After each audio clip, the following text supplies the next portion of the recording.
F an intro. Let's get straight into it. For our first fight, we have Christopher Ewart versus Jackson McVeigh. And guess what?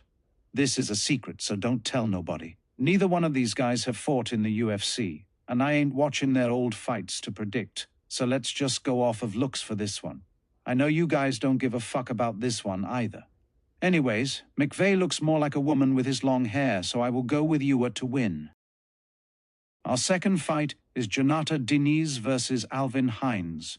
Oh great, Hines is another blob that doesn't have stats or even fought in the UFC. Well, at least there is no need to think for this one. Diniz has UFC experience and his only loss is to Marcin Tybura, who is decent for today's heavyweight standards. I believe it is really that simple, plus just look how serious Diniz looks compared to Hines just happy to be here looking ass. I'm going with Diniz to win.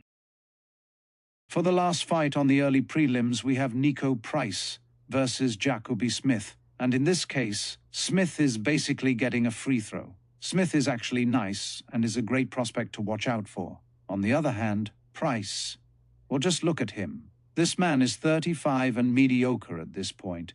Uncle is probably gonna get cooked. I got Smith winning and my God, just realized he is negative 3,000 odds.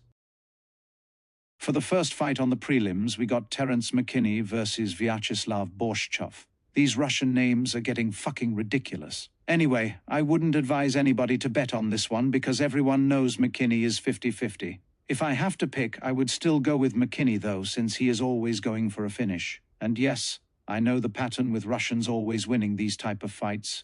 But take a closer look. Why does Borshchov look like a regular guy from Texas? I think this motherfucker is lying about where he is from to gain aura. Bro is faking that accent too. Ooh, yes. We now have Viviane Araujo versus Tracy Cortez. We don't bet on women's fights over here because WMMA fights are truly 50-50. The logic doesn't matter with this shit. However, I will pick Cortez though, since she is a baddie, and I want her to succeed. Next, we have Haidar Emil versus Jose Miguel Delgado. To be honest, I'm going with Emil to take this one. If there is anything I learned from Emil's last fight, it's that he ain't gonna give up. I feel like he is more tough than Delgado right now, and even has a bit more UFC experience.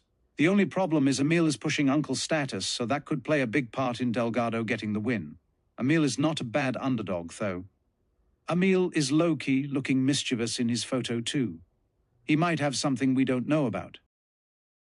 Now we have Jack Hermanson versus the product of the US government's failed experiment to make a super soldier using Barack Obama's DNA. Yes, you heard that right. They tried to clone Obama, but that motherfucker started to speak Portuguese, so they shipped him to Brazil.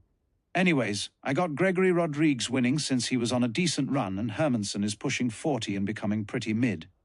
Don't bring up Rodriguez's cardio in the Cannoneer loss either. Bro just forgot to get the cardio update, but I think he has it downloaded now. Now for the first fight on the main card, we have Peyton Talbot versus Felipe Lima. I know what we are all still thinking.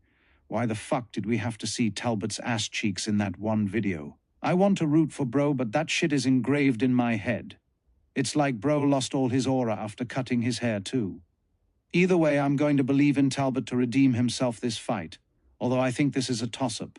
Lima shouldn't be ignored, but beating Miles Johns isn't the most memorable thing. On to Beneil Dariush versus Renato Moicano. Before you jump to conclusions, yes, Dariush looks like a grandfather, but these two are the same age with very similar stats. Almost the same amount of wins, same amount of losses and draws, and the same odds. Seems like a mirror matchup. The only problem is, old man Dariush hasn't had a win since 2022 and hasn't fought since 2023. Meanwhile, Moicano can't fucking afford to lose and was on a win streak before getting smoked by Islam Makhachev. I got Moicano winning just because of activity. To be fair though, if this was 2023, my answer would be different. Next up we have Brandon Royval versus Joshua Van. Damn. Two cool-ass dudes that are about to bang it out. I really fuck with both of them. But Van's activeness and momentum has given him great confidence to where I believe it will help him beat Royval. Van has fought 3 times since Royval's last split decision with Tatsuro Taira, and Van is coming off a knockout. The only issue is that Van got a huge jump up the rankings, so it feels like he is going to get checked for that. Royval is a dog you can't count out either. With that being said, I wouldn't put money on this, but I would still lean Van since you can't deny he has good enough skills to overcome a fraud check. Now for our co-main event, we have Alexandre Pantoja versus Kai Kara-France.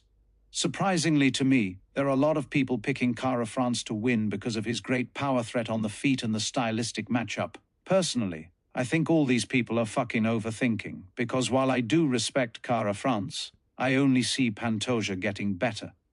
Pantoja has had so much battle experience and the confidence of being a champion on his side. Pantoja also always brings up his family, everything he has went through in life fighting for.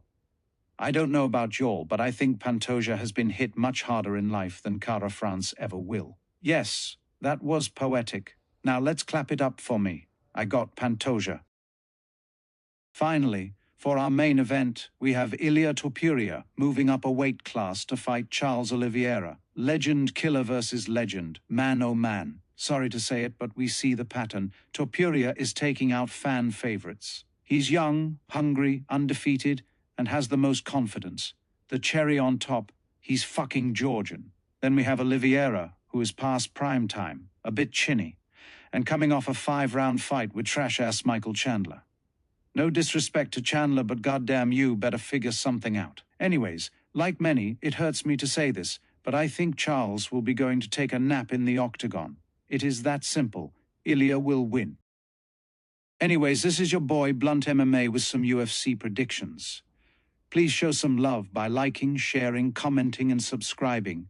Thank you all and stay safe.